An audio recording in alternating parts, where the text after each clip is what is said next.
Now that we have looked at the difference between sex and gender, and we have explored the social construction of gender and gender and power, let us look at gender in the media. First, let us answer the question, why is the media so important? Well, first off, we consume media daily in a variety of different forms, from print to digital, including social media.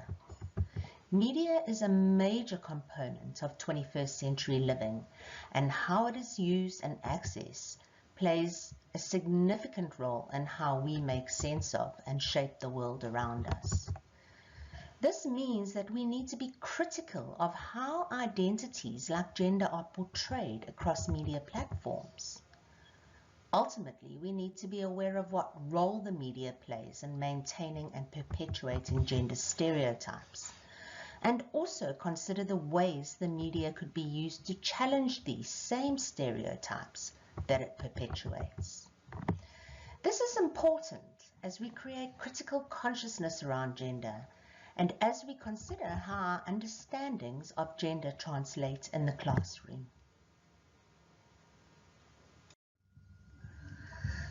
Before we proceed with the theory, let us do another activity. I want you to watch the following YouTube videos and I want you to answer the following questions. What messages has the media given you regarding gender? Speak to your own experiences here, both of masculinity and femininity. And how have these messages made you feel? And why? How much influence do you think the media has on girls and boys today?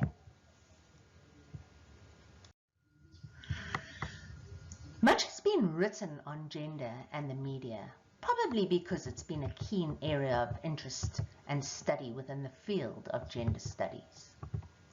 All forms of media communicate images and ideas of gender, many of which are unrealistic, stereotypical, and limited in their perceptions. Much has been written about how gender is represented across media platforms and how women and men are sold gender ideals.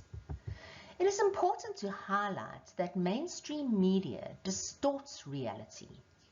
It offers heteronormative ideals based on constructed ideals of masculinity and femininity, and indeed to sexuality.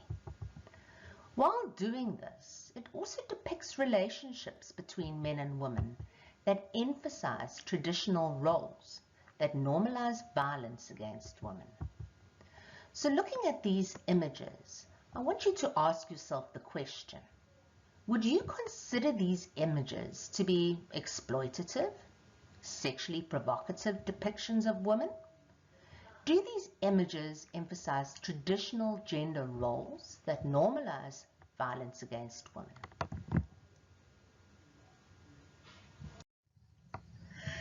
The mainstream media in general objectifies women.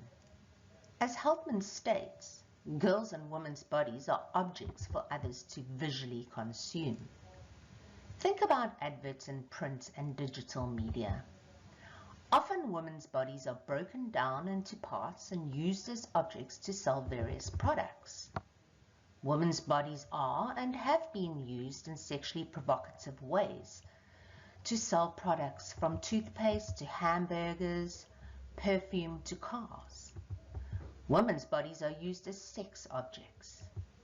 We have to acknowledge here, however, that men's bodies too are increasingly being used in the same way.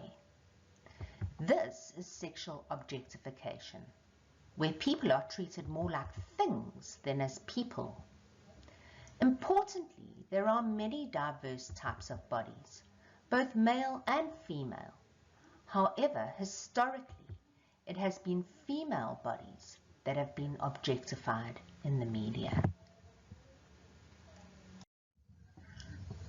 Unsurprisingly, treating people and their bodies like objects can lead to negative consequences, not only on society in general, but also on individual and psychological levels.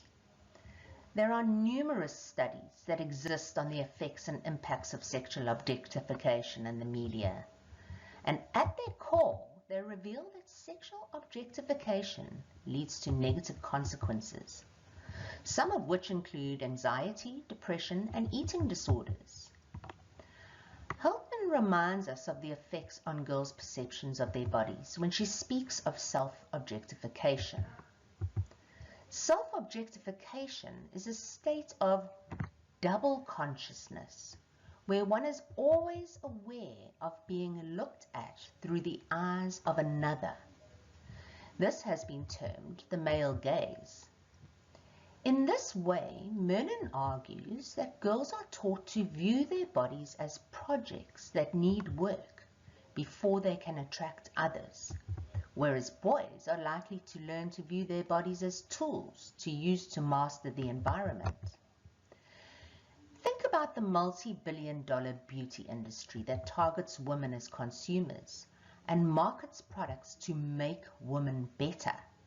But these goals are unattainable.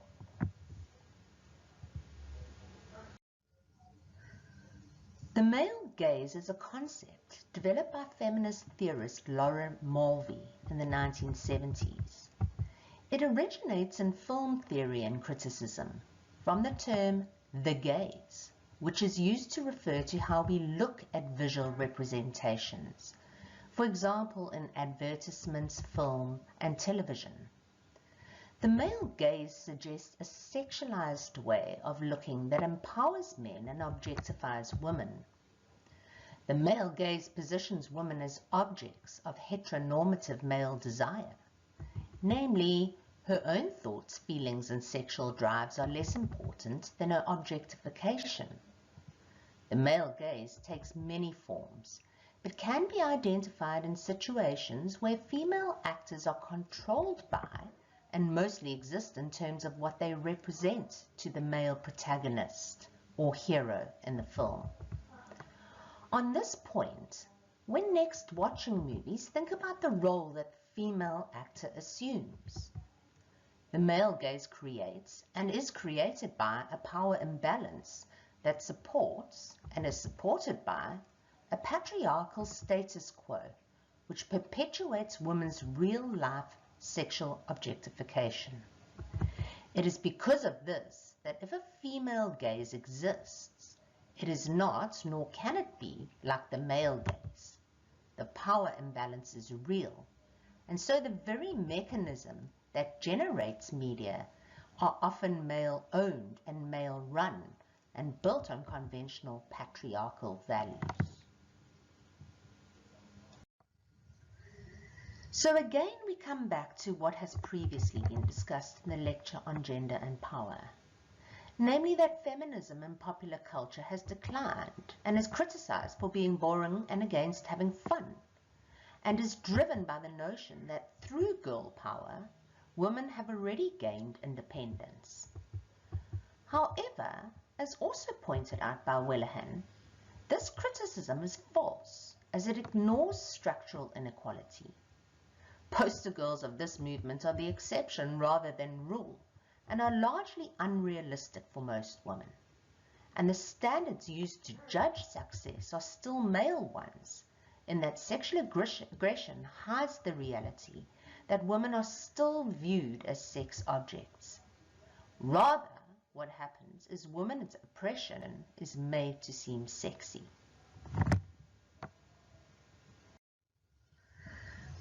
Walter looks at the hypersexual culture presented on popular media platforms, based on increased reality TV shows that deal with plastic surgery, improving appearance, sexualized clothing for young girls, and the movement of pornography into mainstream culture.